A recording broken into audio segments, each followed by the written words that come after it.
All right, back in the car. Good morning, everyone. Hope you're all having a wonderful day today. Today, we're going to be talking about the Holosun 407K. But before we get into the video, if you don't know, Gun Deals is a website that provides you with links to some of the best products and prices in the industry. So whatever it is that you happen to be interested, go ahead and check out gun.deals first. They don't take your money, they don't buy or sell anything. They only point you in the right direction and provide you with links to, again, some of the best prices on a wide variety of products within the industry. So go ahead and check out gun.deals. Now, with all of that out of the way, go ahead and like, share, and subscribe, as all that sort of stuff is free and does help us out quite a bit. Also, go ahead and comment literally anything down below. Now, with all of that out of the way, full disclosure on the Holosun 407K.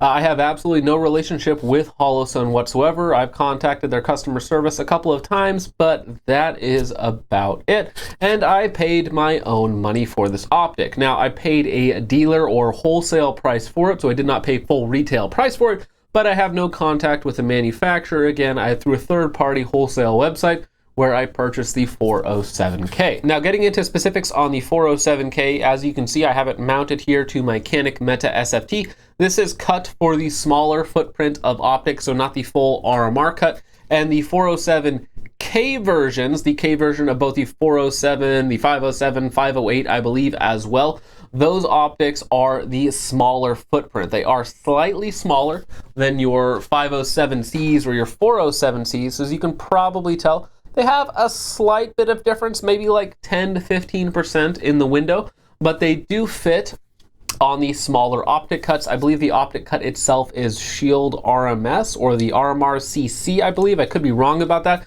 but generally speaking, these will fit your smaller compacts, micro compacts, and stuff like that that are cut for a optic. Now, the 407K is the single reticle version. The 500 series generally has two reticle choices, either the 2 MOA Dot or the 32 MOA Circle. This one here has a single reticle choice. This is the Red 6 MOA Dot, which for a concealed carry size red dot, although this really isn't a concealed carry size red dot, this is only slightly smaller than like a full size red dot, which is quite nice, and you get a lot of performance in this small package.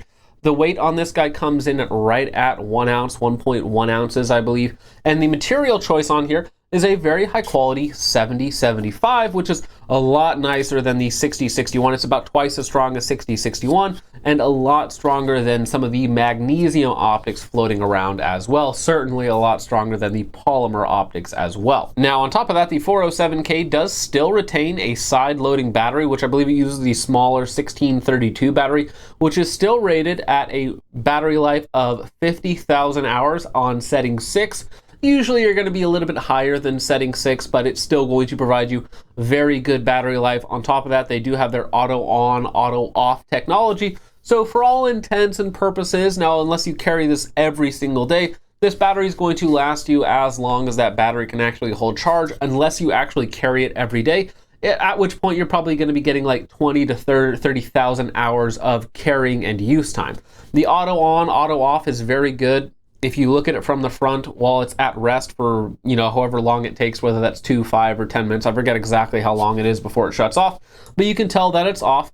And then as soon as you touch the gun and it feels any sort of vibration whatsoever, it automatically turns back on. Now, as far as controls go on the 407K-X2, you have a plus button and a minus button, fairly intuitive there, and they of course adjust your brightness up or down. The red dot gets more than bright enough in full-on daylight conditions, gets way more than bright enough so you can settle down 1 or 2 clicks depending on your preference, and it also gets dim enough to be used in mixed lighting conditions without blowing everything off. Now, for our windage and elevation, we have these really, really tiny turrets. They're like micro-sized turrets.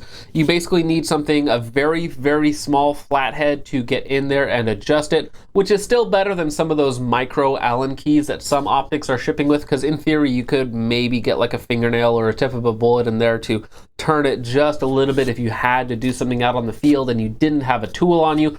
But they are still a little bit annoying to use, and they are, if they have tactile feels, it's the least tactile feeling adjustments on the market.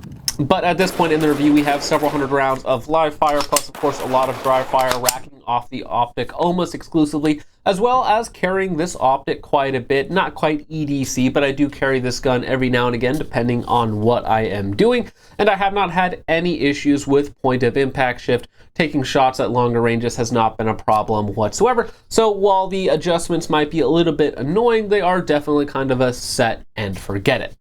Ready. Good job. Now, talking about mounting this to the SFT for a brief moment, the SFT is cut for the micro style red dots. It's cut for like 3 or 4 different footprints that are still in that smaller form factor, but it's not going to take any of your bigger, larger red dots like a full RMR cut. Now, they also ship with plastic adapter plates which fit perfectly into the slide cut. So with the 407K, I have it in one of the plastic shoes that has pegs that go both into the optic body as well as into the slide itself, and then it perfectly sandwiches it forward and back within the optic cut itself. So while it is a polymer adapter plate, it still has worked perfectly fine up to this point. And again, the main benefit of having these adapter style plates is that it perfectly fits it forward and back to the actual cut on the gun itself. So in theory, it's taking a lot of that pressure off of your screws. Now the screws themselves, I believe I have these torqued down to 20 inch-pounds. I believe the manufacturers recommend like 18 or so. But on these, I'm at 20 inch-pounds with a blue Loctite, and I haven't had any issues whatsoever. The nice thing about this optic cut on the Canik itself is that it is very low into the gun. The Holosun 407K has a rear notch that could, in theory, co-witness with a front sight, depending on the height of the slide, front sight, cut, all that sort of stuff. But with the Canik Meta SFT, the standard height sights are more than tall enough to have a very good co-witness in the lower part of the glass, and so you really don't need that, but it is a nice feature to have on your micro style guns, especially on some guns where putting on an optic will actually delete the rear sight. Now, quickly bringing back the size comparison between the 507C and the 407K. Again, the C models are going to be the bigger full-size kind of RMR footprint of optics. It's about a 1/4 inch taller and a 1/4 inch wider, which means that you do get more glass, so you do get more of that image, of course, that you can actually see, and you have a smaller window on here. In real world use, if you're used to shooting red dots, it's not that big of a difference. And honestly, I felt like even though it was a smaller window, it is a smaller optic, it still gives you 90–95% of the performance of a larger red dot. The difference would be if you had this on a very small, very snappy gun, that red dot would oftentimes be going out of the window just because the window is shorter than the 507Cs or like Trijicon SRO or something else like that that has a really tall window. It is a lot smaller than that. But on a big gun like this that does not recoil all that much, it is very easy to track that dot up and down, even in a smaller window. So personally, between the 507C and the 407K, the actual real-world performance in like quick speed shooting is very, very similar. Now, another advantage that I noticed about the 6 MOA Dot, because again, this is the 6 MOA Dot only version. Normally I shoot 2 MOA dots on rifles and such like that. They're either 2 or 3 MOA dots. You know, most dots aren't quite perfectly concentric. But on the 6 MOA Dot, I was thinking it was going to be a little bit big.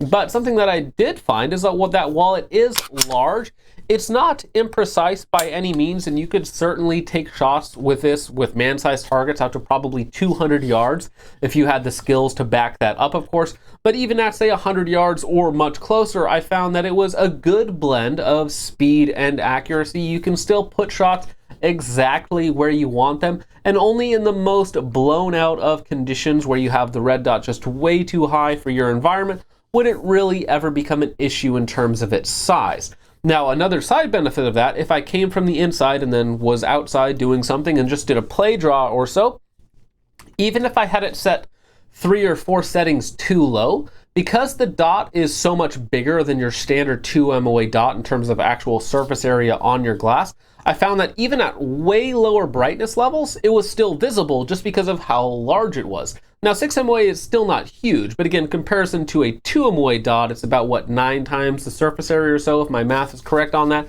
So I did find that it was more forgiving in coming from a lower lighting situation on a lower setting going into a brighter environment, even if I had the dot set much lower than I needed it to be or would prefer it to be, I was still able to pick it up just fine. And now from what I've heard from people who are actually good at shooting handguns, actual competition shooters, most of them prefer a larger dot, somewhere between that 5, 6, and even 8 MOA in some cases. The reason for that is handguns are more of a close range tool. Sure, you can still take shots out to 100, 200 yards, should you have the skills to back that up, of course, but the dot size really isn't going to hold you back even at those extended distances for handguns, but it is going to provide you a benefit in speed dot acquisition up close. So most people who shoot very, very fast with handguns prefer having a larger dot. And for me personally, while I was shooting this, I did not mind it whatsoever. I thought that the dot size was very appropriate at good brightness levels, even if it's 1 or 2 clicks higher than it absolutely needs to be. It's still very precise and very easy to take shots at longer range. And the more that I shoot around with the 2 MOA dot and 32 MOA circle on the 507C, the more I kind of think that's the worst of both worlds. Yes, it has a more precise center dot, but then you have that 32 MOA outer ring that makes it really busy and at close ranges kind of can obscure an entire target or so and can make it a little bit more difficult to tell exactly where you're shooting at. I think it's good for rifles and other things like that, but for pistol shooting, I really wasn't a huge fan of the 32 MOA outer circle and honestly kind of prefer just the very simple 6 MOA dot. Now, of course, if you're a fan of very precise dots, you could, of course, just turn off the 32 MOA circle because, of course, you can adjust the reticle on the 500 series and just run the 2 MOA dot, and you would have a very fine, very crisp dot should you want to run only the 2 MOA dot. So you have options with that, but for me personally, I think simple is a little bit better, and if I don't have to mess with anything, a 6 MOA dot works very, very well for me. We've already talked about it, but the body is made out of 7075 T6 aluminum, which is a stronger material. It's about twice as strong as 6061 in most use cases. There's a lot of applications where that may not be exactly true, but it is a substantial increase in performance in terms of strength versus 6061. On top of that, having a smaller, more micro style design will allow it to utilize that strength better versus a much larger, because of course as you make aluminum longer and proportionally thinner and weaker, which is why you'll see a lot of really long rails, they'll have issues with bending if they take a sharp impact, because the longer and longer you get it, the more leverage you're giving other things to act upon it, and bad things can start to happen. Now, they did not skimp out on the material on the 407K. The walls are very, very thick, both of your side walls, and they're very long and kind of angled down towards the back. But the roof of the optic, it is flat. We would like to see posts, but Trijicon wouldn't like that very much now, would they? But the roof of the optic itself is also very, very strong. It is a thick chunk of metal. And from what I've seen in actual durability testing on these optics, they perform very, very well and can handle some very serious abuse. Now, the last thing to really talk about on the optic is the glass. And the glass is going to be something that I'm going to knock it for a little bit. Not in the fact that the glass is bad. The glass is actually just fine. It has a little bit of that blue-green tint that is common in these sort of Holosun pistol-sized optics. It works perfectly fine. It's very crisp. The dot, again, does show up good, and the emitter is quite good as well, as we've already talked about. But the one issue, the slight issue that I have with the glass is it has a noticeable 1.1, 1.2 magnification, especially if you're taking shots at longer range and you bring this up. There's a slight warping. It's not a true 1x image that you're seeing. Part of that is due to the fact that it is a piece of curved glass. It's also a very thick piece of curved glass, kind of like putting, glasses in front of your face, almost how it has that warping effect. The same thing happens with this glass. So you do have a slight warping effect. Not a big deal for me personally, but it is just something to note that there are flatter, more truer looking optics than the 407K, the 507K, so on and so forth. Not that it's bad, not that it's unusable, but it is just something to note. And for some people, might bug them a little bit more. Again, for me, it didn't really bug me at all. It was just something that I noticed, and at best, a minor inconvenience. So overall, I am really impressed with the performance of the 407K. Yeah, it is a little bit smaller than your full-size RMR styled optics. It is going to be 10 to 15% smaller than your 507Cs, your 407Cs, so on and so forth. but you're really not giving up all that much performance, especially in a package like this on the Meta SFT, which is a very soft shooting handgun. I mean, I feel like you're still getting 90 to 95% of the performance that you would out of the larger styled optics. And another advantage of the 407K, the K version of their optics, is they're also usually quite a bit cheaper. You can find these on the street for under 200 bucks for a very tough red dot with auto on, auto off, crisp dot, good glass, has a little bit of warping, but good glass, and an exceptional battery life. So overall, if you're looking for a dot for a micro or compact gun and it takes the 407K footprint, you're gonna have a good time with it. You know, if you don't need the extra reticles, you don't need the extra features of the bigger red dots, I think that this sort of optic goes a long way. It's very easy to use, it's very easy to pick up. If you're new to red dots, it might be a little bit harder for you at first because it does again have a smaller window, but I'm sure it's nothing that can't be trained out with a few good dry fire reps. So overall, again, for the money, because again, you can find these for under 200 bucks for a very high quality, very durable optic to fit on your smaller handguns. I think it is an excellent deal. So with all of that out of the way, guys, I hope you all enjoyed. Let me know what you guys think of the 407K or any other Holosun optics that are on the market currently. Personally, very impressed with this one, going to be keeping it around for quite some time. But with all of that out of the way, guys, I hope you all enjoyed. Thank you once again for watching, and I will see you guys in the next one. Peace off.